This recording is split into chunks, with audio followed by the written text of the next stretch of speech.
2017, the Wolf London was born within the limited space of a university bedroom and the back of a car. A brother and sister duo envisioned an international luxury brand which would breathe new life into the streetwear movement, creating an exclusive and unique concept of designing limited edition unisex apparel. The core value of the Wolf London was to offer high quality clothing at an affordable price. Whilst having full-time jobs and studying for final year, the siblings invested countless hours ensuring the brand had a strong foundation and an impactful image. The Wolf London emerged as more than just a product. They led the pack by creating a community of creatives and collaborating with individuals from all over the world to become a global brand, recognised and established in over 103 countries in 3 years. The Wolf London became a reputable brand that provides advice and initiatives to prevent others experiencing the same hardships. They share the belief that you create your own fate. What you put in is what you get out. Collaboration is the key to success. As Brown Girl magazine's UK editor, Sage's passion for writing stemmed from challenging society-defined rules created for women of her generation. She initially started contributing for Brown Girl magazine in 2013, and in 2017 successfully created her own UK team and have been involved in major events. To understand the legacy that creates her presence and the stigma surrounding cultural expectations, over the years she has also attempted to film and document such issues both in India and in the UK, and the writer and director of The Evolution of the British Indian Woman, a mini-film series that explores the essence of a British Indian woman through the experiences of 3 branches of her own family tree. She has been a guest speaker for the BBC Asian Network and BBC Radio London discussing social issues impacting British South Asians today. Content creator, illustrator, writer and consultant Arooj Aftab has been breaking down barriers in the quest for inclusivity within the fashion industry. Arooj is now recognised as a spokesperson for body inclusivity and poses important questions about the language we use when it comes to promoting real and meaningful diversity. In January 2020, she launched her hashtag Done With Diversity project, which sees her combine her passion for inclusivity within the fashion industry and her talent for illustration. The project aims to encourage brands and publishing platforms to rethink the language they use and to consider if they truly are inclusive to all. Since then, she has been heralded by the Vogue magazine, Stylist magazine, BBC London and more for her work on her platform. So guys, could you bullet point for me some of the issues and struggles that you had due to a lack of representation? Sure. So one of the struggles that we faced, and I'll say is probably one of our biggest one, like joint with myself and my sister Jen. So we've got our business, The Wolf London, that we run together. And when we started the business, it's a streetwear clothing brand, and that was our vision and how we wanted to kind of push that forward. When we then started doing either some marketing or telling people about it, we had friends and family sort of question us and ask, how come you're not doing parts, for example, of our own culture, like Indian clothing? So it could have been stuff from like saris, from bits of doing like kurta, pajama kind of things. And that was something we found really strange because we thought, why would we have to be doing that sort of clothing, and why does it matter for the kind of clothing that we've chosen? So I think that was one of the biggest struggles that we had, because lots of people, especially online, on social platforms as well, who knew who we were and what we were doing, would then, for example, start like commenting and trolling our profiles saying, oh, you should go back to be doing like Indian clothing, go back to these areas and start making that sort of clothing. So it felt as if even though we had knowledge of what we were doing, it felt it was never good enough. And why do you think it's so important for people to highlight their heritage? Because it just fits into the stereotype, doesn't it, of being South Asian, automatically people think that you should be designing Indian clothing.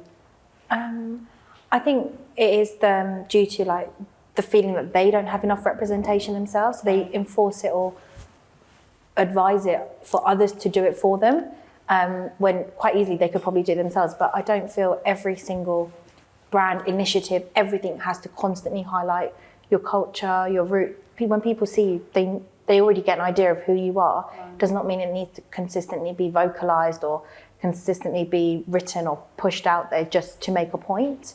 But I do feel maybe it's for their own reason that they feel there's not enough representation. Therefore, when someone else does something, they can easily put it on that person to bring it out for them.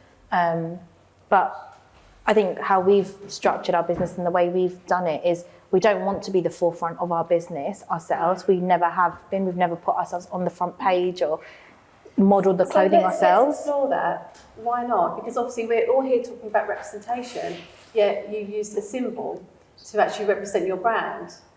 Why is that? So, as in, do you mean the wolf symbol? Yeah, so you used the wolf symbol, right? So the reason that we used the wolf symbol was mainly because of what a wolf represents and how those attributes kind of represent myself and my sister in a way. So before, when we were young, we've been told that we're almost like a pair of wolves because we're quite ambitious. There's things that we can do together, but we also are something called go-getters, and we can do things on our own as well. So for us, that was an animal and also like an actual representation of who we are, the ambition of what we can do. We can do things on our own as well as do things together. So for example, our actual slogan is called Lead the Pack, because you can either lead the pack or like be together like on your own as a lone wolf. So I think that was something which was why we had that. However, for our actual brand and what we wanted to do with it was we didn't want our faces on the actual brand because we didn't want people to automatically associate things with what that brand represents. Therefore, like our brand vision was having all different types of people on our page. Doesn't matter what skin color, what size of like your body you are, how you look. We wanted everyone to feel included on one platform, because what we found in the market was lots of different other fashion brands that we saw had a particular type of image that they follow. And for example, whether it's customers buying their clothing, they would never show appreciation for their customers, even if they looked a different way but representing that brand. So what we wanted to do is just give that platform so that everyone could be on one sort of same level. So I'm going to bring Arooj in. Arooj, what are your thoughts on what the Wolf of London guys have just said? That obviously we're talking about representation and they felt it was representing them more or actually showing a symbol for their brand rather than themselves. What are your initial thoughts on what they've been saying? I get that. I think you don't have, just because you're Asian doesn't mean you have to do the Asian stuff, right? No other brand particularly shows their face. So if you're Asian, mind you need to show your face. That I completely get.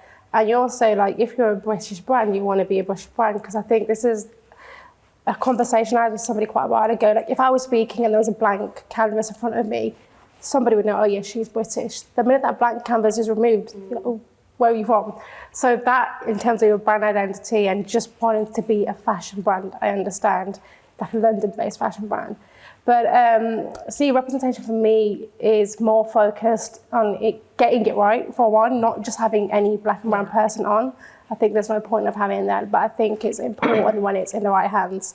So whether it's behind the scenes on a team and when it is on camera, it's done organically, not forced. Yeah. So you can't really force representation either. It's got to be done in a way where it resonates.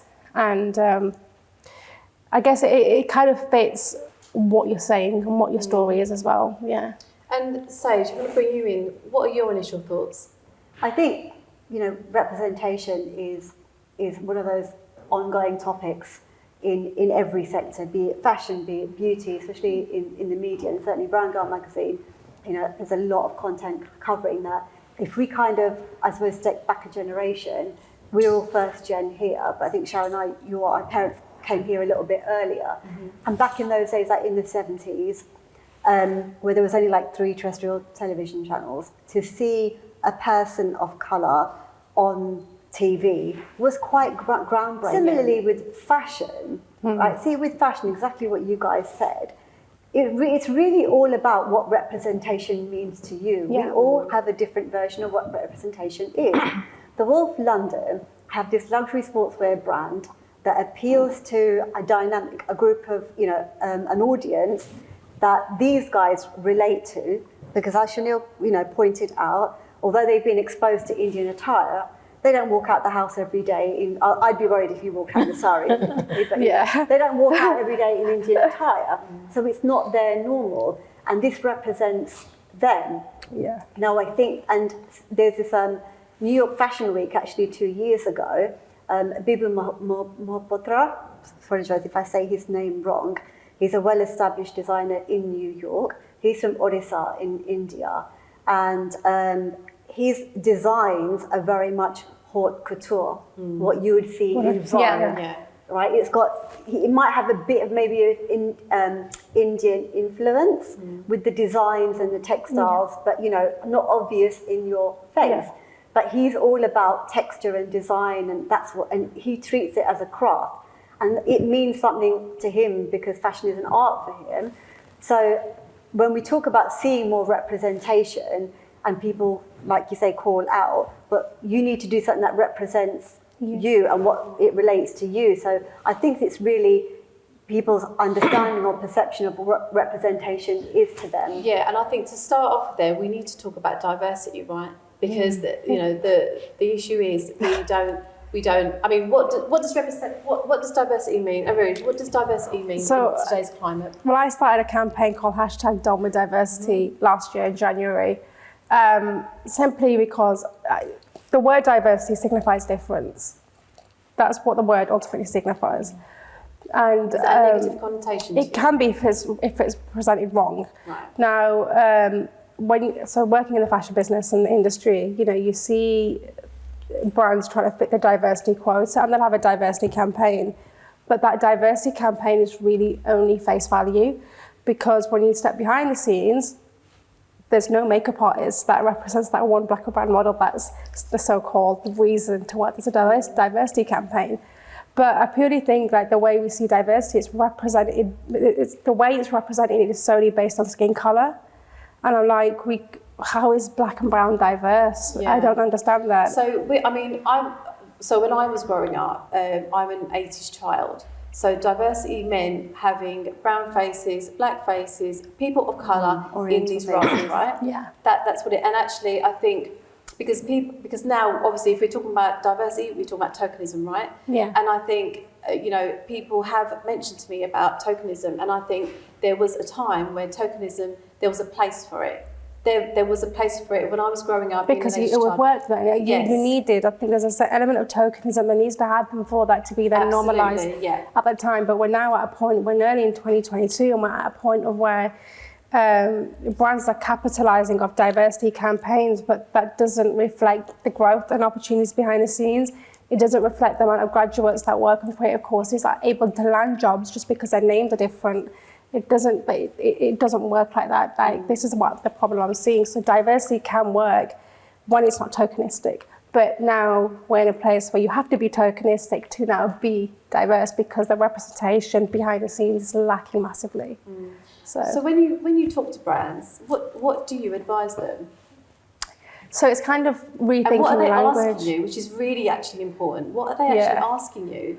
What to improve, to their brand to become more diverse? Yeah, it's kind of like everyone wants to do better. So it's kind of is like. Is it a trend? Is this a trend we're going through? I think I'm going to say different definitions. Of diversity. It's not just about, like you said. Yeah. It's not just about skin tone anymore. Okay. It's about if you took people are now using their personal experiences and their traumas of what they were deemed to see as indifferent to try and normalise that. That's the whole point of it. What we're saying is diversity is quite individual, and it's actually quite subjective, isn't it? So isn't that quite difficult for people that aren't of colour, for white people, to actually be talking about diversity? Because if we're saying it's individual, so we could actually be disagreeing on what diversity means, because it's an individual thing. But then again, it's how you see it. To me, the way, just from my experiences, the way I see it, makes your non-disabled, heterosexual, white male and females look like the norm, and anybody who doesn't conform to that is considered diverse, which then affects the concept of otherness. When we could just be normalising black and brown. Well, okay, there's a black and brown personal campaign. This is a diversity campaign. No, it isn't. Why can't it just be a campaign? Yeah. Why can it not just be a campaign? Because it's something like that. I suppose we're not there yet. right? Because again, what you were saying about tokenism, right? So an aspect of tokenism has to come first before we Aspects get to... of tokenism have to come first to allow a sense of belonging. Yeah. It has to be a sense of belonging. I think Priyanka Chopra is quite a good example here. We've talked about it before. I think regardless of what people say, I think as an Indian woman to go out there in the US and achieved what she has achieved, out there in mainstream cinema and television, having a lead role like Quantico, I think it's absolutely amazing, whether you love her or She's hate her. inspired a lot of people Absolutely, because of she that. has. But I do Probably think, like, motivated them to make those changes. So made it normalised. Okay, so she's been quoted she was actually interviewed, I think, early this year, and she's actually said that she's noticed the more she's got popular or noticed in Hollywood, the more jobs she's getting. She's actually getting more cynicism from the South Asian fans. Why do you think that is? I think some parts of it is to do with, I think it's lack of confidence as well. So I think some people feel that they need someone else to represent them. But why is she getting cynicism though? Why is she being criticised Because for I actually think achieving? sometimes it's other people seeing someone else doing something they weren't able to do. Insecurity. And it's bitterness. it's bitterness, and that relates. People want you to stay Asian, don't they? They want you to stay, ooh, well. So we want representation, but then also we're quite bitter. But why about... should she be the one to represent South Asia? But I'll be honest. Do you see? I'm not going to say anything, I don't relate to her. On personal levels allowed. whatever, I don't relate to her. So for me, brand representation doesn't mean anything when it doesn't represent me. This is why South Asian, when we're such a big demographic, is not just Indian, it's not just Pakistani, it's not just Bengali, because I'm Pakistani, I'm Kashmiri, and I'm Muslim. So having someone like Priyanka Chopra, that doesn't represent me. So it's kind of like, but at the same time, no one's going to be dishing else to her because it's because I understand to be a brown woman and break through Hollywood is amazing. But then that one person can't represent the entire brown community. So it's actually having that Priyanka Chopra, obviously, Jonas, and we're going to have an example. So actually having that token South Asian woman, particularly in this situation, it's actually quite harmful, isn't it? Because as you say, she doesn't represent you. Yeah, because her voice might not represent all brown people, and we know that she's got quite a strong political voice. So it's like, wow, that's a lot of pressure on her, right? A lot of pressure on her. And she shouldn't have to be. I think it's our expectation. Okay, it's our expectation. Why are we expecting her to be our representation? I think that's a massive point, because when I hear a lot of people talk about representation, it's never about themselves representing themselves. Right. It's always about them looking for Someone other people to represent 100%, them. But then they always feel that seeking that validation. Yeah, and there's always some, like a validation issue, I think, is something which is quite big. But then at the same time, why is it when you find someone which has maybe a few similar traits or similar perspectives on things, one difference they have, all of a sudden you're against them? So and it goes viral. Yeah. So I think what I don't understand is how come some people can't just be happy with being their own representation if they're not happy with someone else representing them and then making large issues around it. Insecurities as well. But then how do we get there? Culturally maybe as well. There are some people of a different generation that maybe have conflict with that. I find it quite surprising that people of my generation are like, oh God, cringe, is that embarrassing? I'm like, well, is she related to you? To me, I just think that I've never watched Quantico or anything, no disrespect to her. But yes, I think I said to you the other day, she's now the face of Max Factor. Yes. Okay? Yeah. And I look at her and I'm kind of like, the first thing that goes into my head is like, oh well, another brand where I don't have to think about mixing two colours for something that maybe potentially suit my skin because Priyanka Chopra's wearing it and she's the face, so, but why am I out there seeking validation from I think it also comes to a bit of so there's a saying which a lot of people, maybe you've heard of it, it's called you are a product of your environment. So I think that's what makes a lot of people diverse in their own way, because for example, wherever you're from, wherever you're brought up, wherever you're born, the people you're surrounded by, all the different experiences that you've had, you wouldn't have those if you weren't in that certain place at that time with all those experiences around you. So I still think even finding a representation is so difficult, because how can you relate to someone if they haven't had that same experience as you, been around that environment that you've been in, It just doesn't make sense. But then I think that makes you an open-minded person, like being able to accept those experiences, someone else's challenges. If you've also had different exposures, you naturally become more open-minded and are willing to discuss or have those conversations where people are talking about their challenges, their experiences, making them like different, making them be a different I just person. feel like, I don't know about you, Rouge, but I feel like we're still talking about diversity. Like we're still talking about it, right? And but we're trying to talk, but we're also trying to use language like inclusion, right? However, I just feel like we're still in the infancy of representation because We've we're barely still scratched the surface. Yeah, because we're still dealing with. Why are we still dealing with diversity? Because the thing is, like, this is I don't know, my whether people agree or disagree, I'm always open to hearing their thoughts, but I just think that everyone's talking, no one's actually listening to what they're saying. So people when of colour aren't being heard. Not even that, people of colour are not listening either. So it's kind of like we're our own problem, we're our own problem, but also it's terms of like, I'll give you like a few examples, like everyone's diversity, but how are you seeing diversity first? Are you seeing it again as making white counterparts look normal and anything to be diverse? Because if you're purely basing diversity on the way someone looks, then that already is problematic, because what you're really saying is, white is a set beauty standard and this is normal. Right.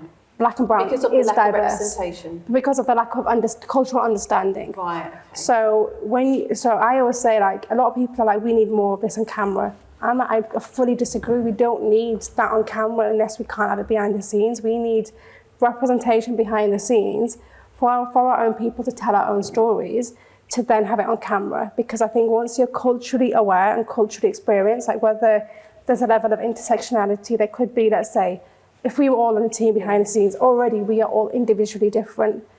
We're from the same background as such, but we're not from the same communities in terms of our own circles. That already is representation at a surface level, because you're like, we're going to have disagreeing points. But if you have a marketing team that is like, cool, we'd have white counterparts, we'd have people that are culturally aware, and we're not just hiring based on skin colour, we're hiring based on skill set and people that can really change the future of inclusion and fashion and advertising to create that sense of belonging. That's what the change is. So I always say that we have to really just push back, because everyone's like, we need this on TV, we need that person, we need this brand campaign. I'm like, but who's making it? Because again, it's white counterparts making it, who's getting it wrong because they think all brown people are the same. The guy like Priyanka Chopra, who doesn't represent majority, unfortunately, when we think politically, she doesn't, her voice doesn't represent majority people, but her skin colour and identity does. But we're in a day and age where it's much deeper than that. It's way more deeper than someone being brown. It's, can I relate to you? But what are you doing if you've got this power, what are you doing to uplift the community, not tear it apart at the same time? Yeah, and I think that brings us, I think that will bring us really well with Sage. Obviously, you are UK editor of Brown Girl magazine, and the magazine quotes that it amplifies brown voices, right? Again, see, I think for me, I think we have an internal problem as well. I think not just like we're talking about white counterparts, but actually I think as brown women, people, we have a problem within our own communities. Yeah, absolutely. So as a representative UK editor of Brown Girl magazine, one of the questions I want to ask you is that the magazine quotes it amplifies brown voices. However, is there an internal tokenism because they choose what brown voices that they will highlight and be heard? Because I'll give you an example. I don't know anyone like me out there on the platform, and that's one of the reasons why I built my Too British to be Asian, because I've been told I'm too British to be Asian because I'm not into music. And one of the main things is I don't speak my mother tongue. However, does that make me less Asian? So I look to online publications like Brown Girl. So do you think there's an internal tokenism issue that we need to deal with? I don't want to obviously speak on behalf of the other editors, because I don't think that would be it's yourself fair. as a UK. I've been with them for about 7 years now, and I created the UK team about 4 or 5 years ago now, and you were one of the writers on there. And my take on bringing a UK team together, the average age of a lot of the brand girl contributors and editors is probably about a good 10 years younger than me, if not even more. And I felt that the UK had maybe a different voice to US audiences. 100%. And I think our stories are different as well. Not better, not worse. I think we've just got different voices. I think our upbringing's a lot more different because our parents' generation had actually migrated here maybe a lot earlier than maybe some of the US Indian forefathers had done. So their experience is a little bit different. Also, I think within the UK, there are much smaller community bubbles. So we're a lot more in each other's faces. Yeah. Whereas I think in the US, there are quite the states. It's a bigger place. Huge. Yeah. So our experiences are different. So for me, when I looked at bringing on, contributors, and you were part of the team as well, for me, it was very much like, well, what are you bringing that's so different? What is it what matters to you? And identity was a big thing. Also being kind of mixed Punjabi and Gujarati myself, as we talked earlier, in my 20s, I was often asked, do you think you're more Gujarati or more Punjabi? Which I just thought was absurd. What does it matter? Yeah. And so but it's still a question, right? Yeah. Because that would determine if you're relatable to them, if they'd be your friend. Yeah. It's just a absolutely. prejudgment, isn't it? Yeah. And so I think my view on bringing on the content that I publish from a UK perspective was about what is it that you're going to bring to the table and why does it need to be heard. Right. The Wolf London, I'd interviewed them, I think it was just after you guys had done London Fashion Week. Yeah. And, I was just like super impressed with the work that they've done and how far they've come. And, what you guys had explained to me, how it all come about, and the fact that your brand is very much about representing people who are like you. Now, what's interesting is that when you talk about you didn't want to show your faces because you didn't want to be associated so that people could relate, I would like to ask that, do you almost feel that could maybe kind of like contradict yourself? Because if we are talking about representation, for me, it would be actually quite empowering to see, oh, this is Wolf London, and you guys just happen to be South Asian, I would understand that, I would get that. And that for me, you would be setting, you've already set a precedence anyway with the work that you guys have done, and you, Aruj, as well. But I think that, when people start to see, oh, right, they're brother-sister duo who happen to be South Asian. Yeah, and I think that's valid. I remember I asked you guys for a photo, and I still remember this. I said to them, have you got a photo? And Jenica went, oh, I don't know, I might have one on my phone. I said, hold up a minute. Yeah. You guys have this massively successful brand. How do you not have like one picture of yourselves? And I can understand your logic, what you're saying about you want to put your customers first. And I get that.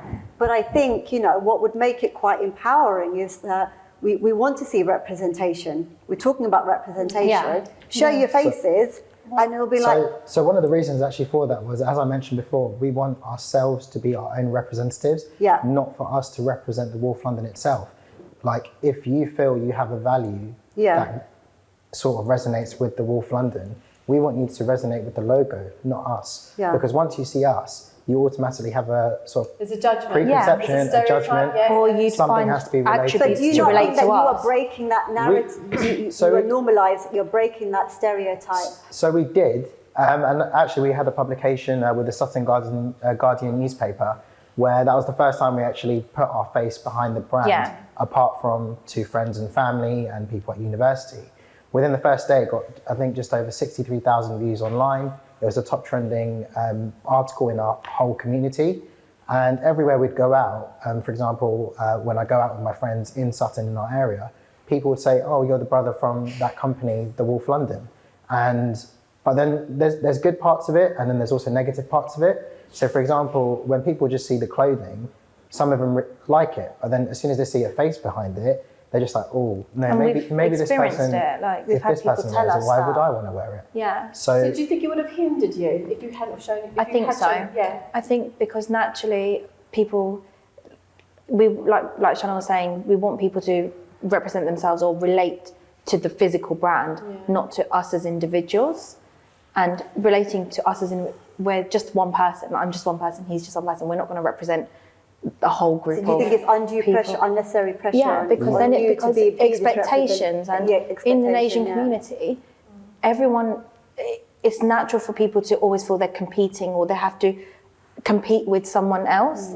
It's never you are your own person. You're a fully whole grown person. There is no competition for you. Are you a little bit disappointed that, you know, it just comes across I that you're a think, little no, bit... I'm not I don't want to say no, disappointed, because I think regardless of you guys not showing like, your face, like I think you've done phenomenally well. But in terms of the representation that The we're talking about today. representation is, it's good to hear like your view on it, because I mean, we just mentioned about Priyanka Chopra, right? Why should she be expected to be the South Asian representation? But it comes back to what we mean, what we define as representation. Yeah. But also we've got to start somewhere, right? Yeah. But I just think there's a fine line, isn't there? Because Yeah, absolutely. how do I word this? Because I'm just going to say, I think there's a fine line. There was South Asian Heritage Month that happened, whenever it happened. Yeah. And I July. put up a post being like, what the hell is this? I was like, one, I get it, but I'm Shouldn't not. it be continuous? But no, but not even that. It should be continuous, but I'm not relating to it because how are we seeing, again, how are we seeing South Asian? How is Western media seeing South Asian? Because it's more than India and Pakistan. Yeah. There's a whole demographic that is missed out.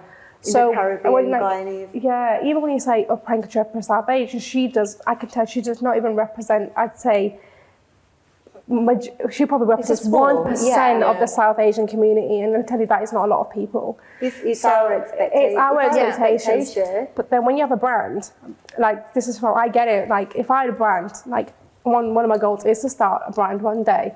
But automatically, I know that because of the work I do, I will be the face of that brand because my page, I'm going to be selling the products.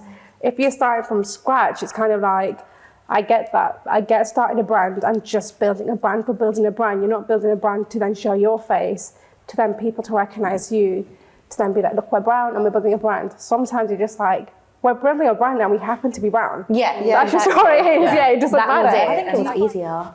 I think it was easier for us to create a brand without having ourselves there, because there was, like you're saying, no pressure, and people did not have that prejudgment of who we were as individuals. You saw a logo and you saw a design. If you like it, you'd buy it. If you didn't, you didn't. Yeah. You weren't buying it because of it's me or it's Chanel creators. Yeah, and naturally you get a consumer demographic anyway. Exactly. And also, in terms of that as well, I think it was also the way that we were brought up. So our family's also been in fashion for over 40 years. So when we're growing up with our grandparents, with our parents itself, like they have their own fashion stores. So when we're doing things like with our own ideas, we don't feel any different, like we're looked at as normal. But then when we go outside of that circle of people that haven't been doing that, that's when all the judgment starts saying, why are you doing this? But for us, that's what we're brought up around. So we didn't, Should we be fazed by that judgment? I'm not, I wouldn't say I'm fazed by it. And I'm always happy when people have their own opinions, whatever they want to think. I don't really take it to heart in that sense, because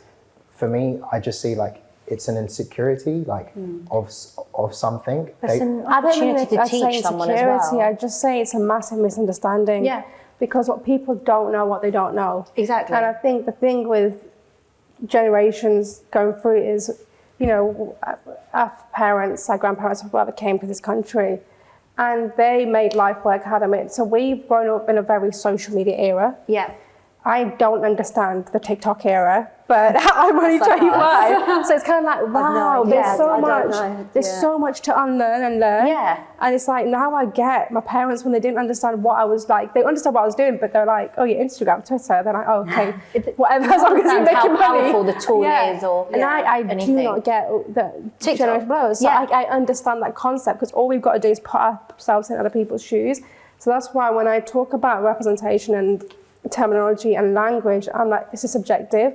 But for me, the way we're doing things right now, even our own communities, is making white people look normal. Sometimes we just need to be celebrated normally, and it's really normalising, cool, having a brand, being a UK editor, working in fashion, being a host. It is normal stuff. We are not aliens, you know what I mean? So it's kind of like, how can we really normalise what we do And it's not adding on these extra 20 words to what we do. Sometimes they're just like, yeah, I'm a presenter.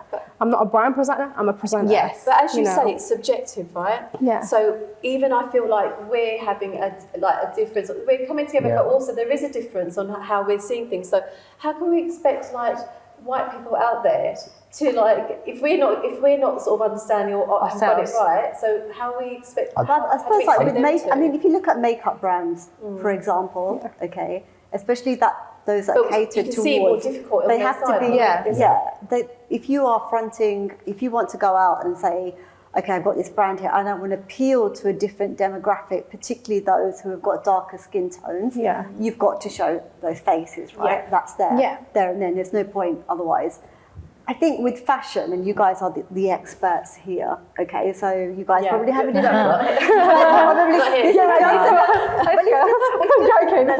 It's an opinion. I mean, you know, I've looked at like Aruj, I've looked at your like Instagram page. I mean, it's just absolutely killing it. You know, yeah, like, totally. just absolutely blown away. You know, and you know, you guys have been in this industry for so long. You built up this business, and you know the pitfalls that come with it, and the pressures that come along with it as well. So I feel when you talk about normalization, okay, how do we then begin to get this normalized? Like you say, I happen to do this, and I happen to do that, and I happen to be a brand. So I suppose that was my question. But like I suppose my point to you guys that listen, I've got a successful fashion brand. Oh, by the way, we just happen to be South Asian. Nothing big I think there. at the It same just time happens to though, be- I think if you like try and normalize things, especially also with like the whole topic of diversity, everyone wants to be aligned to something or have an aligned understanding, but then what actually makes you diverse? What makes you different? And hence again, like if you've all got the same thinking, like what actually stands you out? And that's where I think the competition, like having competition, And that's when you're going I've for got- jobs, that's the And I've got a question, like this is the thing. So obviously when I say diversity makes white people not normal, this is all subjective. Now, the way I see diversity should be represented in storytelling, skill set,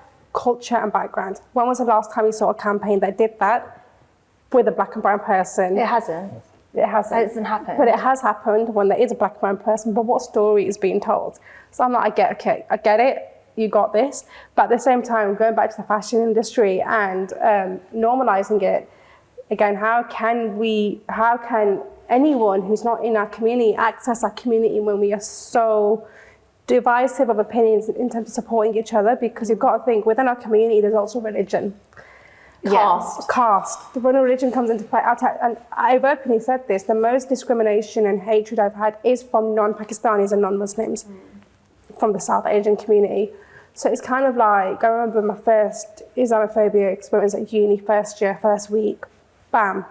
So I just was like, because I didn't know. I grew up in Bradford, plenty of Asians, never had any problem. It wasn't until I was at uni where there's a bigger pool of South Asians that weren't just Pakistani that you were like, have I done something wrong? Yeah. Or should I be hiding myself?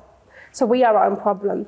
So at the same time, how can we support each other and normalise each other's existence Exactly. without feeling so triggered? And I think, when I speak to my friends from the black community, one thing that they are united at is by being black and having that black representation. But of course, every sort of community has its own problems. But one thing they have done well is support and dominate spaces and navigate in their own spaces to dominate. When I look at the South Asian community, we're not united by being brown, because I think our history is way deep-rooted than that. But what can we be united by? And is it our Britishness? Is it our identity? Is it what our parents, when they came here, or our grandparents came here? What is it that we can truly be united by?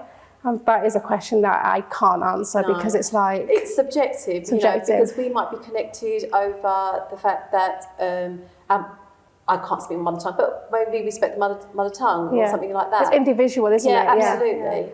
And I want to go into more about the cultural appropriation sort of type, because we touched upon it very slightly earlier on when I started talking about, like, so if we don't know, how is anyone else supposed to know, right?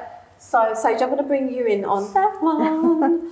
Okay, so you wrote an article that went viral. So basically, it was in response to a print designer from East London that actually designed and printed a so that used images of the Hindu warrior goddess Durga, right? Durga, yeah. Durga, sorry. And she just got some real, absolute, it was the response was angry, and obviously you felt quite triggered in that sense that you wrote an article on it. Yeah. And it went absolutely viral, didn't it? Now, and she took it down after the art. she did, and she apologised. She did. Didn't She sent us an apology, and she took the design down. Yeah. But there was backlash both ways. Yes, both there for was. and against her. So again, that comes into, so if we can't get it right, It's all subjective, obviously Yeah. it's It's absolutely It was a couple of years ago, and obviously I'm not going to mention her name, but clearly, this designer from London has been heavily influenced by the Hindu culture. So throughout her yoga and meditation, Would you say religion or journey- culture? Culture, the yoga and the meditation. Cool. But And, she also studied, right? She did. She studied Hinduism. She did. She studied Hindu mythology. So she'd done her research. It's not like, Unknown. she just thought, I like this, I'm going to print it. No, she studied Hindu mythology, and she was inspired by goddess Durga, who, in mythology has been known to be the goddess of courage, spirit, purity. And I'm definitely not like completely religious or anything, but it's been such a big part of my upbringing because I have been raised by very strong women in my family who worship her. And throughout childhood, there have been festivals where we all, Navratri being one of them, the biggest ones, where we get together, we dress up, we put her on a pedestal and we dance around her. So when that came out, I think there was obviously a lot of anger. And with cultural appropriation, yes, it is very much subjective, okay? And cultural appropriation really it's such a difficult subject because there is this real fear of misrepresentation. This is where it stems from, misrepresentation. And sometimes subconsciously, we feel like our duty and our responsibility to try and preserve it as much as we can, even though we might not directly follow it. For me, it just it's that line back to like my sisters and my mum or my grandmother. It's such a big piece. So because there are, I will say, she studied the religion, she studied the culture, right? She did. She didn't go blindly. She did her due diligence to an extent. knew more about the religion than some and her word, Hindu people did as they are born into the religion. Yeah, her apology was, it clearly states that the reason she had done this because she was inspired by strength, okay? Now, as, anybody of ethnic origin, there's this battle, right?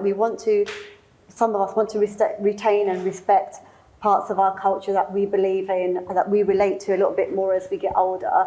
But also at the same time, I think there's parts of our culture and our traditions that's being embraced and accepted and globalized, if you like.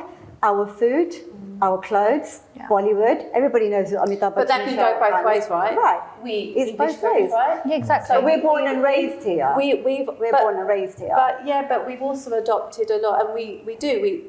What we wear is English. Yeah. How we sound. And we, what we do as Indians, we feed back into it. Yes. My mother and I went to Rishikesh a few years ago. It's I can't remember the state it's in, but it's meant to be a very kind of spiritual place. It's absolutely beautiful. So we went there, and me and Mum were walking around like, just trousers and tops and stuff. Every second stall has got like baggy trousers with Ganesh all over it and all of the white. But this is it. It's people are walking hypocritical, around. right? So there's a hypocrisy here, isn't there? So we feed into it. There's this woman that she's. Can we say more Hindu than some Hindus, right? She's actually studied it. She's learned the culture. However, she crossed a boundary. You see, there's boundary crossing, and I think this comes back to. She made a mistake. I think Aruj, it kind of comes back to what you were saying. I speak about this a lot.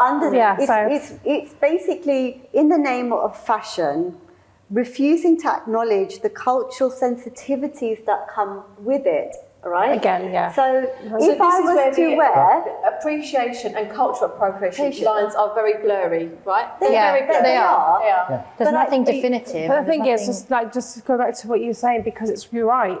If you were to wear something of someone else's cultural religion, yeah, if I did Jesus Christ, crucifixion of Jesus Christ across my cleavage and buttocks, do you honestly think that would go down but this well? is the thing. This is really interesting. So things of Rihanna and Fenty, when she had her women dancing in lingerie, playing the Islamic Hadith, Yeah.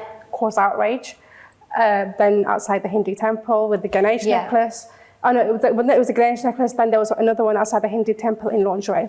Now, I'll tell you, if I was behind the scenes at a Fenty campaign, I would not have known that that was the Islamic Hadith playing.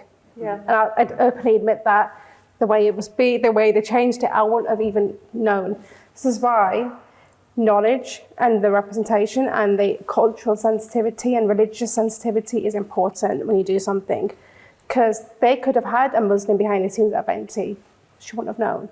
But then that's the responsibility of someone doing their research. Exactly. But Yeah. how much research can you really do? So, And aren't you always going to offend someone? no, and yes, it depends how you do it. Yeah, I think. Yeah, this is what I mean. I equally Always got someone gonna be negative. offended. I had a lot of, when she took the design down, there were a lot of people that came out and said, well done. There were people that came down and said, what about freedom, this, that, and the other? But it works both ways.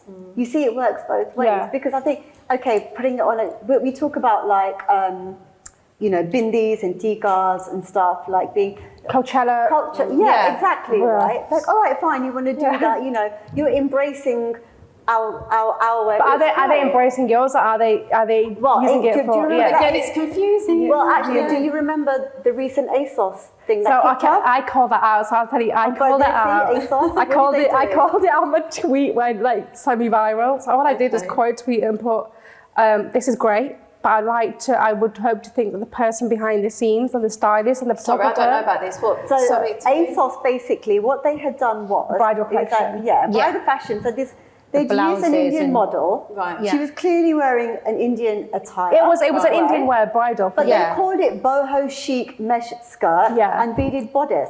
So what they didn't do was actually give the credit back to its roots. Just But yeah, credit but it back. this is deeper than that. So what happened is I called it and I was like, they were like, ooh, something, whatever they captioned it, and I was like, this is amazing. ASOS, accessibility, people who can't afford to get custom things made fine, affordable, because ASOS have a range of wedding stuff on their website. Amazing, yeah. So I quote tweeted a bit, this is great.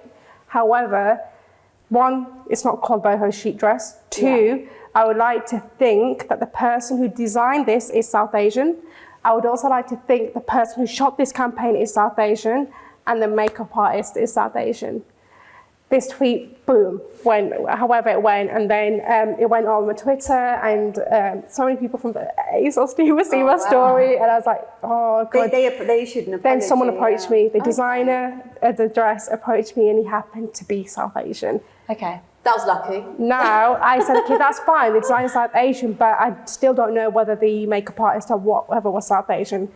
Then they ended up changing the name of the context, but obviously it wasn't just me doing this, there's a bunch of people being ASOS, it's called a lehenga, this is called a lehenga, this is called this. They changed the language. Right. So they did issue an apology, I can't remember if they issued an apology or whatever, but I know they made the changes. Yeah, This they is why put it I think in. accountability is so important. Absolutely. Yeah. So when we're Yeah. talking about cultural appropriation, right, and appreciation here, right, because that's still what we're talking about, right. So do you think, as a fashion brand, do you think it's so cultural appropriation for me is taking something from our culture and actually using it for that Insta picture or for profit, for example, westernising it, but actually not highlighting the origins of it, right? Because then it's cultural appropriation. Is that right for you? I'd say it depends on what, because like, for example, at the moment, our conversation's about South Asian, right?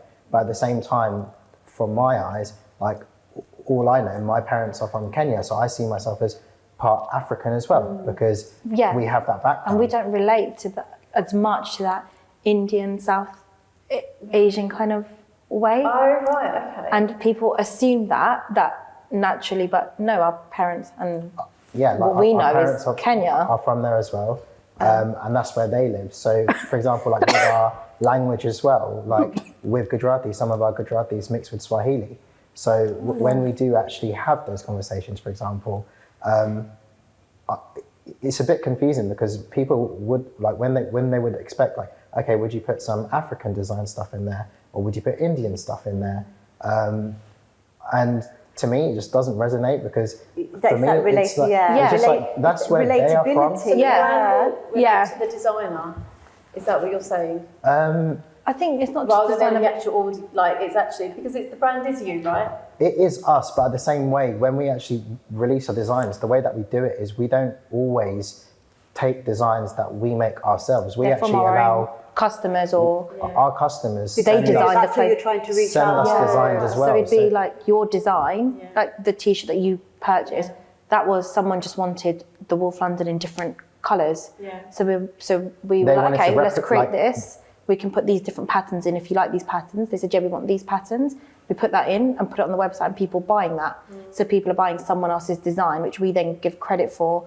We give them like a percentage of what that is, because that is their contribution to our brand. And it goes back to what you were saying, that essentially you are literally representing your customers. Yeah. That's what your brand And that's what stands for. that's the idea of the cultural appropriation. Like for us, it's not us, it's not just our roots, it's everything. It's a story, isn't it? 'Cause I think with back to the thing with storytelling. storytelling, the thing with diversity, cultural appropriation, whatever. No, we can't all be outraged by the same thing. No. Right? So I think you're only outraged by something if it deeply affects you personally. Your relatability. Yeah. So in order, like, I remember even on Instagram, when something happens, why are you not talking about this? I'm like, oh, well, because I haven't read about it and probably don't care. But does so it it's always, kind of like, does it it's always kind of have to like- be a viral moment? Because, you know, there are times where fashion brands do I think get it's it the- wrong, I right? think- yeah. But I feel like it becomes quite warrior, like Yes, I think Mob social mentality. media. Yeah, Sometimes, you know what it mentality. is? Sometimes it's mob mentality, and this is the danger with social media. It's a mob Because- mentality, but it also becomes like the oppression Olympics. Yeah. And you're like, what is going on? Why But is you're that always forced to something? have an opinion about something, Yeah. like you say. And I suppose it goes back to what you were saying, right? And exactly what Aruj says, that unless you are deeply, relatable to it, people did challenge me, like, oh, I can't believe you told her, you forced her to bring it down. Yeah. Okay, I didn't force her. You just called her out. I called her out on it, and I'm going, can you understand why we have this such massive, large community here in the UK? Can you understand why it pissed them off? You're trying to educate. I- right? but I never Can you calling understand out. why it's not okay to have a goddess But it's that so millions public, of people isn't put it? on the pedestal on your boobs and Yeah. on your bum? Yeah. Yeah, Can but you I don't even understand think it's that? calling out. I'd say it's more calling in. Because when you're calling people in, you're like, this is offensive. I appreciate the gesture, but it's offensive. But there could be equally Indians, like you say, Who don't care. Who don't care. Like, do I care about this? Am I ever going to go out and buy it? So that's why Like, your no, I levels of outrage, we can't all be Yeah. outraged by the same thing. Yeah. And I think once we It's always can, going to be subjective, once we right? can respect that, it's like we can't all agree on the way we see diversity. We can't all agree on what representation we want. Some people might, like, for example, love Priyanka Chopra and not let a bad word be said about her. Some people might be, well, no, I don't, whatever. Some people might just be like, you know what, I don't care. Some people, again, with cultural appropriation, is like, for me, like, it's an interesting one because it is a lot of the work I cover is appropriation. And I'm like, there's a fine line. I did a post on my Instagram. There's a fine line between cultural appreciation and appropriation. Oh, massively. But they're very blurry. But they're very blurry because it just takes one little oversight to be like, you were doing so well and now you've done this. High fashion is the worst for it. Yeah. They have cornrows on the catwalk. Yeah. All this. Is that bad? Because I can't speak on behalf of the black community, but- but it sorry, is. Actually, from our first view, when we done London Fashion Week, the first time we actually went there, we were actually quite shocked on the way, for example, people were treated, especially the models, because they were the ones at the end of the day which would be representing your brand. And at that time, we were actually restricted to bring people we wanted to bring on there. They had their selective group I of was going to models. ask you, did you use your own models? No. So we and weren't we allowed couldn't. to. Oh, you weren't allowed to? We No, weren't allowed to. they had- provided the models. They said, you need to bring clothing that's extra small or small. They weren't allowed. Yeah, the largest size Really? for a male That's was something that you don't allowed hear. medium. No, and our largest size as well is double XL, but it can fit maybe a 4XL person in our oversized clothing.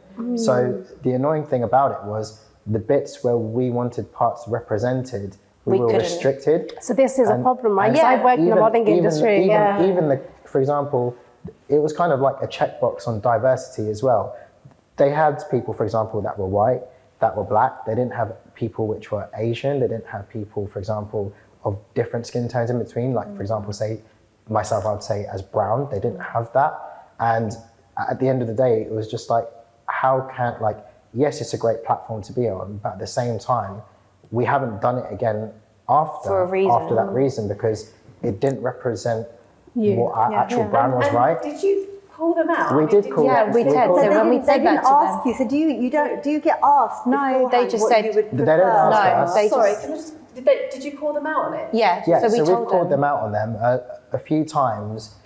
Or like, it's either a threat in a sense saying, okay, either we'll just cut you off the list So for the they next threatened time. to actually But the Take thing, us off the London Fashion Week in 2019, it was. Yeah, 19. But was the second they time. said up front, they said, all we need you to do is bring the clothing. And we said, can we bring our models? They said, no, we're providing the models. You need to bring sizes extra small and small. Now, our business model, we only produce an X number of pieces of a design. After that design is sold out, that will never be released again. So we had problems where we didn't have any extra smalls left or any smalls left for people. And that became a problem because when we told them, look, we don't have this design, that was like, oh, well, you need to now find something else. You need That's to the do thing, something You else. said this is quite So I common in worked in the modelling industry. Now the thing is, it wouldn't have been a perfect. The way I No. see it is because it's more like models get booked for jobs, fashion Yeah. books and jobs. Their models being just paid to be there and have to try on those Yeah. clothes. Now, unless you're like high end, walking the catwalk brand, you can choose what models you want, right? But normally, I don't know. The way I've seen it is, yep, cool. You just bring the clothes, models will be there, and it will be a tall, slim, conventional Yeah. the catwalk models, then right? And this was back in when? 2019. So yeah, 2019. 2019. I can tell you it's changed since then. The 2 years have changed massively. Because the thing with catwalk is, it is, or even in the fashion week, the models are almost like a mannequin. So it's Yes. like their Yeah. clothes fit a certain way, which I know is awful. Like it doesn't make much sense. There needs to be a diversity in size and range and just how clothes fit on the models. But in terms of the representation, is that yes, there's no South Asian models, but how many South Asians are going into the modelling industry? Not many. Yeah. There's so yeah, so we Yeah, can't really absolutely. blame No. necessarily. But why is that, do you What? think? Because I think that years ago, there was a documentary, and scouts did travel to India, but it was frowned upon. Yeah. It was frowned upon. I think when I don't know, when I worked in the industry, like we'd get walk-ins and you wouldn't really get a lot of South Asians. Then when I was in Manchester, which is very multicultural, we'd have black models walking in, mixed race models, white models, curve models walking in. And I think during my time I only came across 3 South Asian models, but they didn't really have much potential to be model. They were just like, I'm interested in being one. But when you're a scout, you're like, yeah, you're just kind of like, you know what you're looking for. But I don't know. I'm gonna say again, is it? We don't know that. I'm not gonna say it's culture because I think a lot of people do come from a lot more open-minded families than what we're here. But I think it's not knowing what other career opportunities are out there, because we are introduced to very conventional ones. Yeah. So And that's what you're surrounded all it by. takes is education and being like, ooh, I could be a model, but let me go get some shots, test shots, Yeah. and that sort of stuff. But that's not to say there's not any South Asian models. There's plenty in the industry. Now, whether they're being picked is a problem. Yeah. So again, it's two ways, isn't it? Like, I would say, like, well, why can't there be a South Asian model? I can name 5 probably. Don't put me on the spot for that, but I can probably name 5, else even 7 that I've encountered in my time that I've been there. But also, it's having that accessibility to the fashion models. But size is also changing. So even sizing, curve models, plus size models are very normal now. Yeah. Yeah, And I because think- whilst we were there, actually, size was a massive issue because I remember when we were backstage, one girl was running late.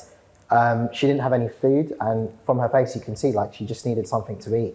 As soon as she had a bite of something, one of like the people that sort of like managed the runway Managed it. literally said like, well, you need to go home now because you're not going to fit into this. You've gone literally half an inch like bloated. And when I looked at it, I just thought, like, how is this possible? Like, we even... That really happened? That happened, and we said, no, She we was wanted modelling her. one of your clothes. So we She got was to pick modelling from a who they few had. brands. Like we were one of the So they do like 5 bride, brands. so Yeah. it's like a shared modelled list. So those same models will then do like bridal, they'll do streetwear, they'll do like African couture, dresses, stuff like this, Different. like gowns and stuff. Okay, But so it's she the would've- same model circulating. And you get to pick who you want. And for our main key part, it was pretty much we want some males and some females. When she did come, she came a little bit late, she was ready to go. And the next thing you hear is like, oh, sorry, no, take the clothes off. You need to go home because like you look a bit bloated, like it's half an inch wider.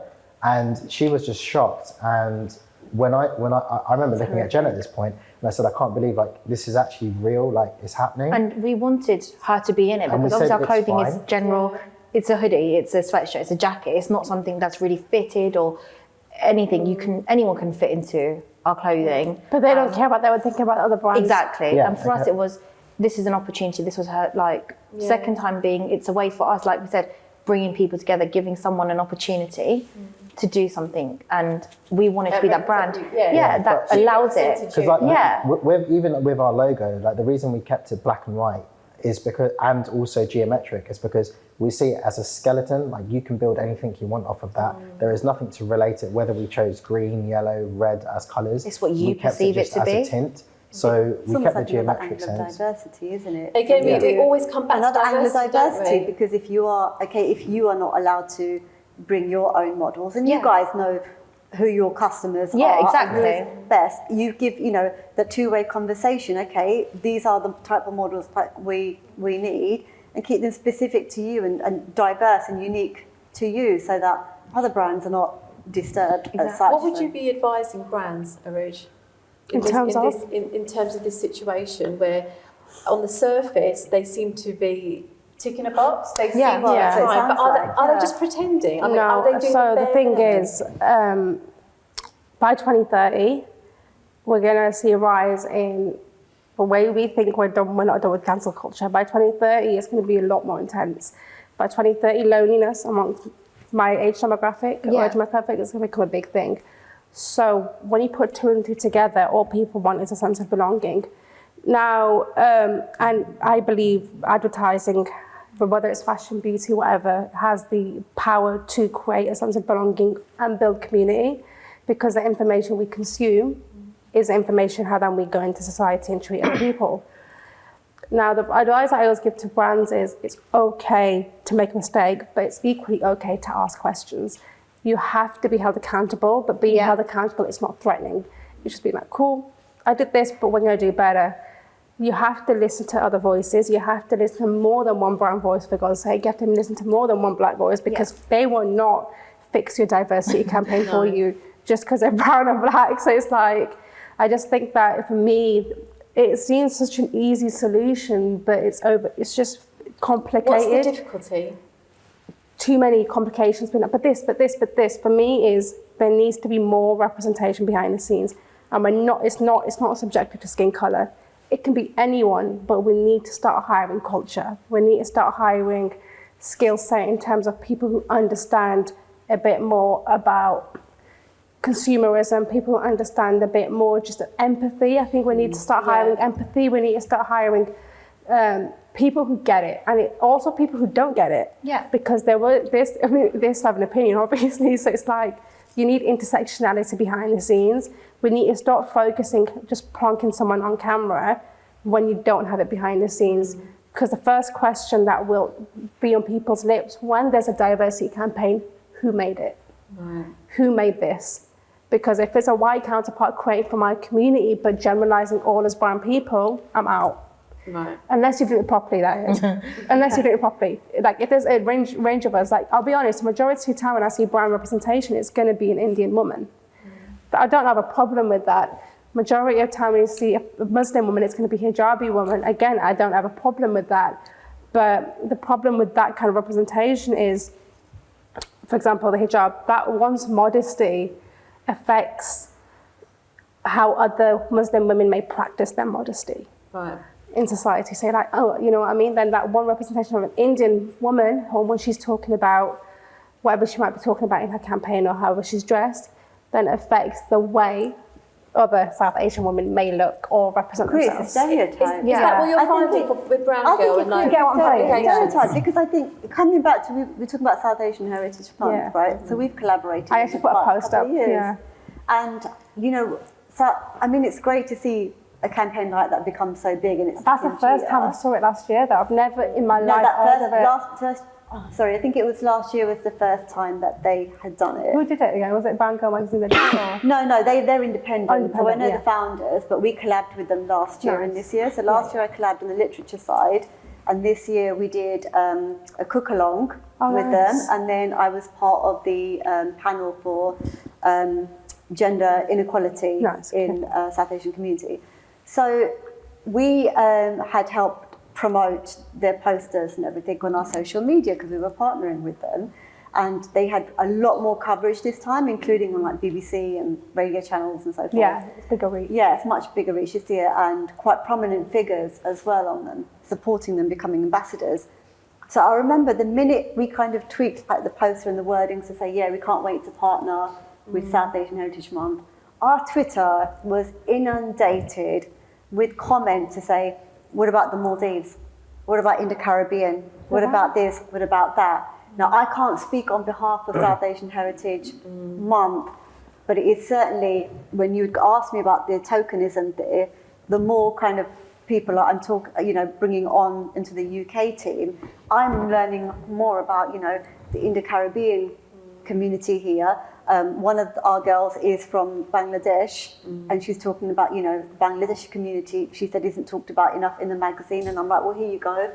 What would you like to say? Yeah. So for me, it's That's good, because you're doing better, you know what I mean? Well, I'm learning, Yeah. right? I didn't know there was such an massive Indo-Caribbean community here in the UK. but is it? at I all. mean, we have these sort of celebrations, don't they? Like South Heritage Month and things like Yeah. that. But shouldn't it be continuous? Like, why do we have those sort of like celebrations? Well, it's only been 1 year, hasn't it? So it's kind of like, this is the second So year. hopefully Like, for this- example, Yeah. celebrate South Heritage Month. Surely you should have been involved in that, having this massive brand of the Wolf of London, but you were nowhere to be seen.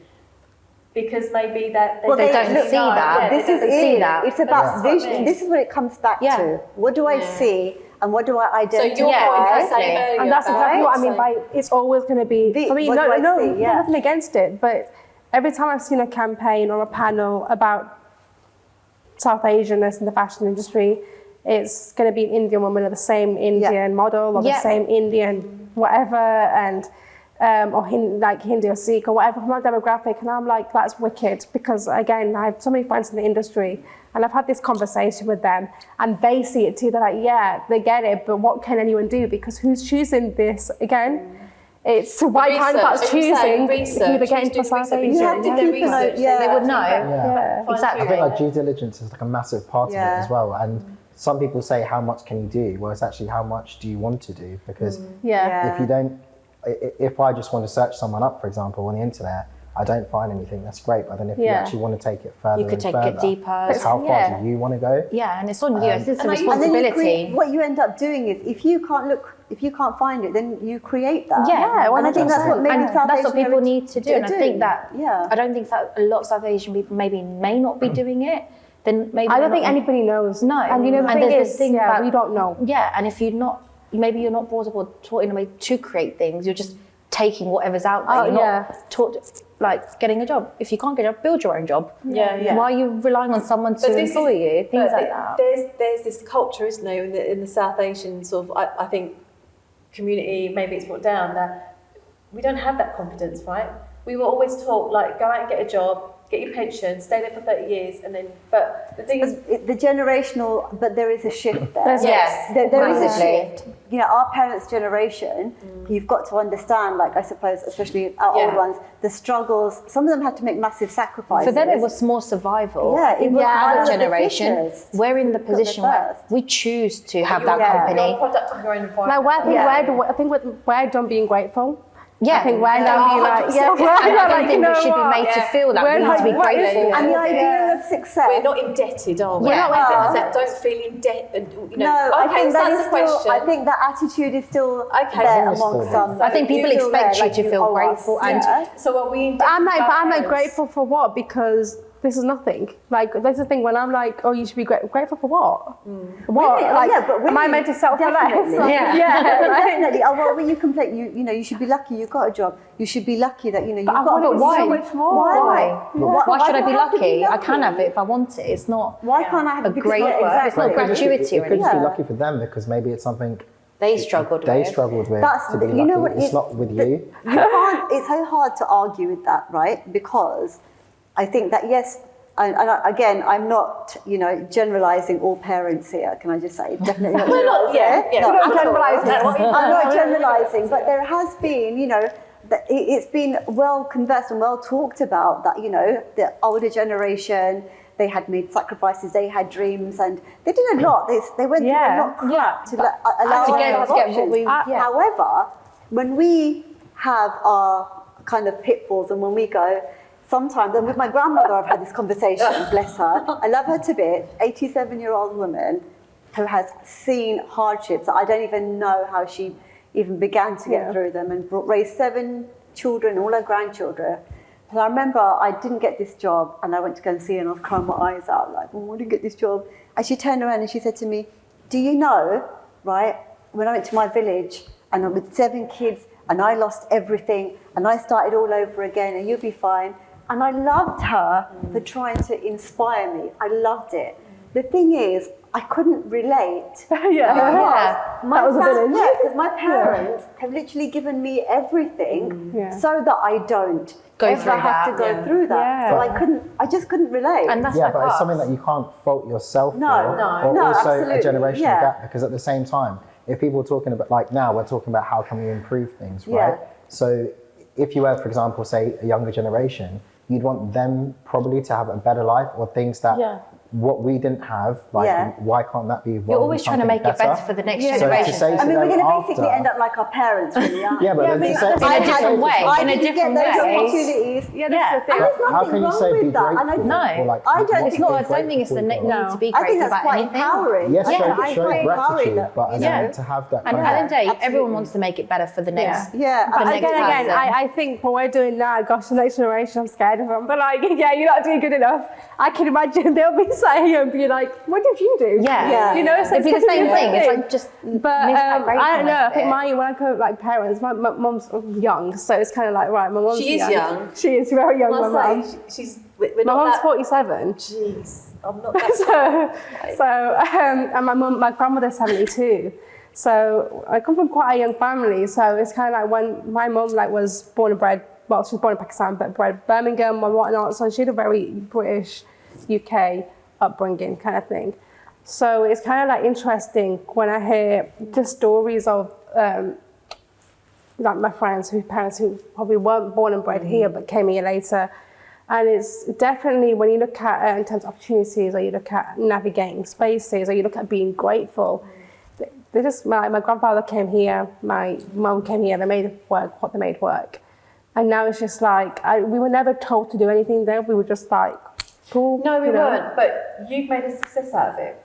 Of And I going think you against, have to. You know, and I think so it depends let's talk about what you talk you about supported success. with your business. I don't think think. I think we did not have the support we wanted when we first set the business up, because initially in people's heads it was, why are you not choosing to study a certain thing? You just finished university. You should be getting a proper job. You should be earning a salary. What does a proper job Exactly. even mean? You need to be then- thinking TikTok's of a proper this job and- now. No, That's like doctor, mad. accountant. So it's just like, And wow. it was from not so much parents, because our parents, they weren't aware of this whole e-commerce way of life. Yeah. For us, it was a matter of educating them. But it wasn't. No. I don't think it was even like an e-commerce thing or from our business. Like the reason that I like, even when I was young, I disagreed with the way some parts of education were done, because I always thought like, yes, I did go to university, but I thought I went there on a fluke because I thought, okay, I got the grades, I'll just go, and it was really for the university life.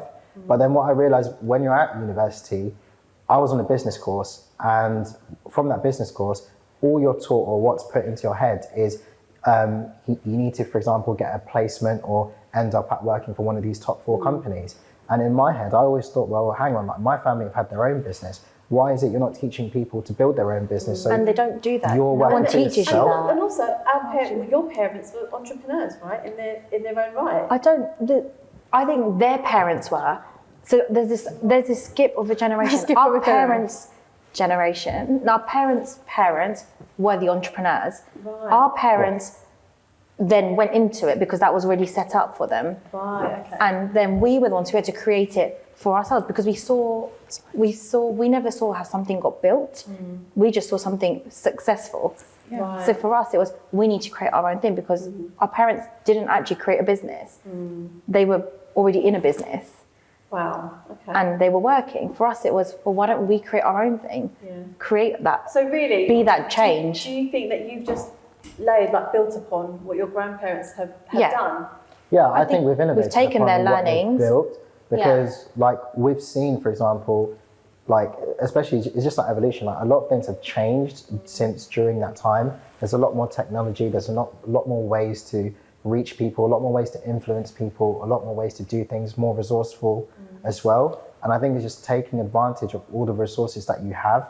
So for example, it's not about like, maybe some people had hardships because they didn't find the right resources. So like some hardships and stuff, I wouldn't say I disagree, I just think there's different ways But around as Aruj things. says, the resources are there, right? There, it's how you use them and they're how there, you choose they're to. It's out there, there. yeah, but that's think what I they're mean, there. it's there I to think- people yeah. who want to look for things. Like, But I don't want to be ignorant because sometimes I might not be there. But I think we can make, if it's anything that our grandparents have taught us, they can make anything out of something small.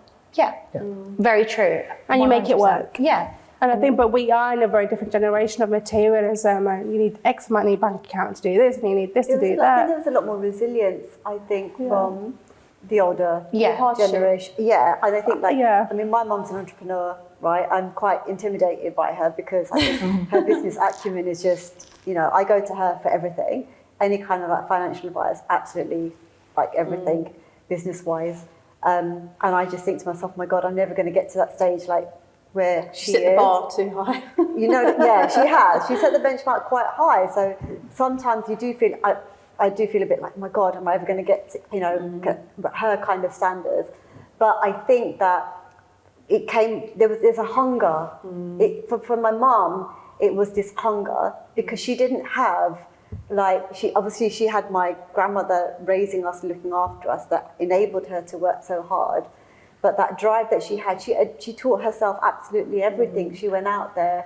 She started with a shop. Now she's got dry cleaning business and. So actually, But I still think we there's- don't need the stereotypes. But I still think there's resilience. So this not at generation, all. I still think there's a lot of resilience within this generation, or my age group, with the generation below us, and the resilience for that is making change. Yeah. Whether it's climate change, whether it's we want better for our future, sustainability, we want more jobs, or we want more creative jobs, we want equal pay, gender. I think this generation, whatever they're doing, is going in hard. But people are calling out change, but I don't see a lot of people changing, right? Because it takes people to change. But people But have fallback plans. We've got a bit more fallback, if you like, where I think the older generation, like you said, Didn't. It was survival of the survival. fittest. You go in there, you do it, doesn't For matter us, the whatever's risk happening isn't around you. too big anymore. Yeah. So it's like setting just do business. it. We knew let's do it. What have we got to lose? We've got a roof over our head. We've got food. Same we're not here, gonna. and when you have struggle. that kind of survival mindset as well, like for example, for their generation,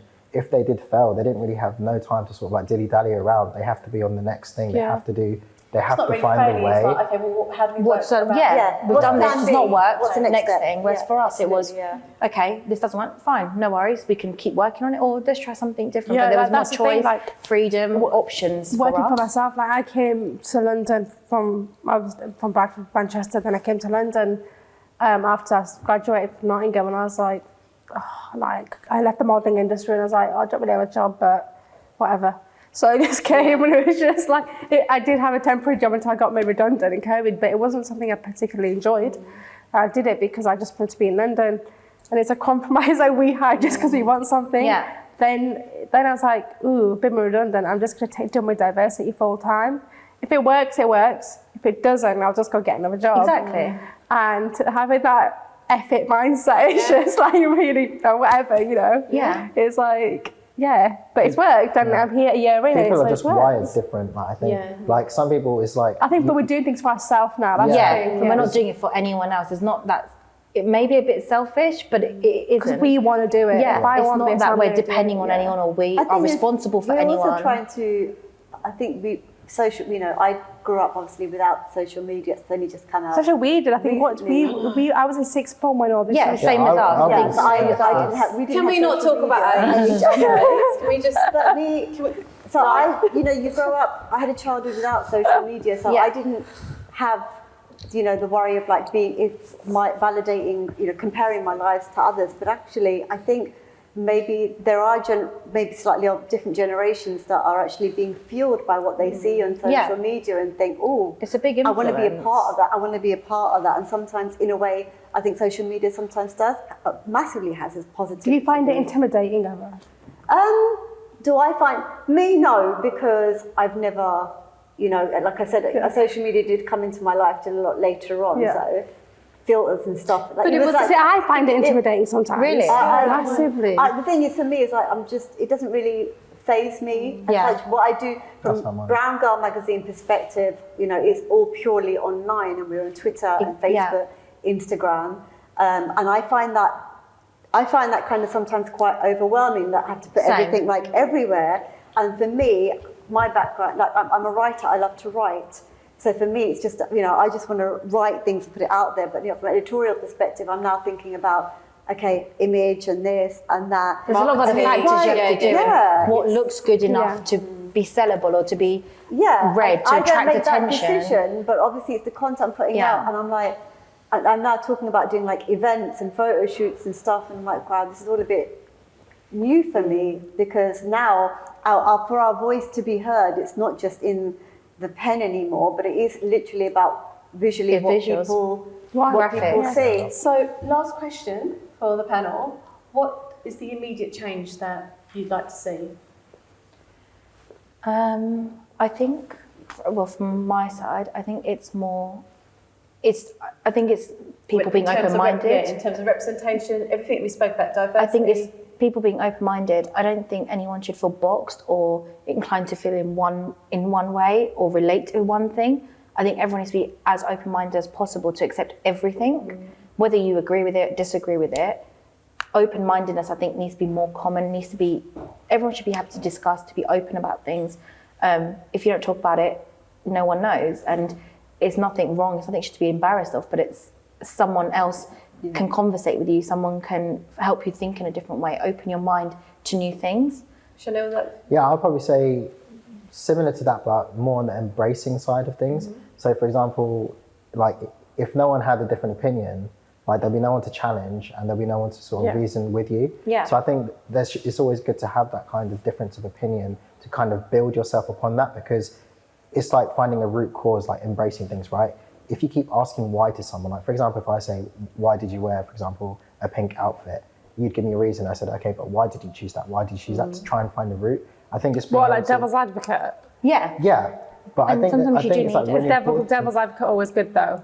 Is it always necessary? Or is it I don't think it's always necessary. But I think just being able to, like, Yeah. that's what I'm saying, like on like an outer layer, the whole Yeah. embracing thing, right? Gauging like, more of if Yeah. you can I think embrace maybe, things just the way they are, and just being open to that, because deeper layers within that is difference of opinions and stuff like this, and it goes a lot wider. But I think just being able to embrace things is just. Rouge? Mine is, what was the question? Sorry, it's gone off my top of my head. What is the immediate change that you'd like The to immediate see? change.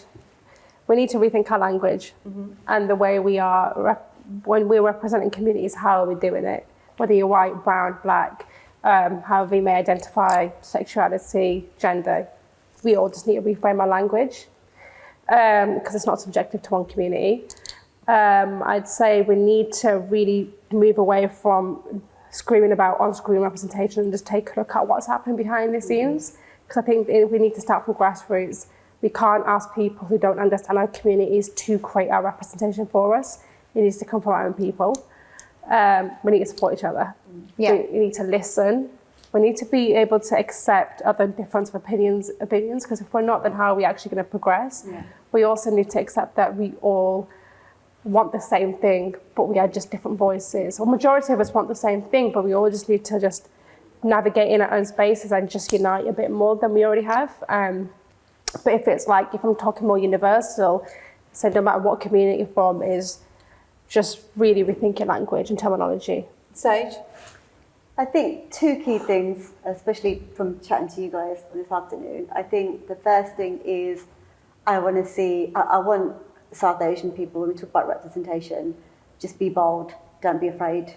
That's like, because if we want to start, and I'm talking about in every field here, you know, if we want things to be normalised, then we speak up and we show our faces. And that's not a criticism, by the way, to like anybody, and just, you know, like be heard and be seen, and like don't be like afraid. But obviously coming back to like, you know, a point that Chanel said about trying to play devil's advocate here as well, to try and gauge other people's opinion, is that accountability.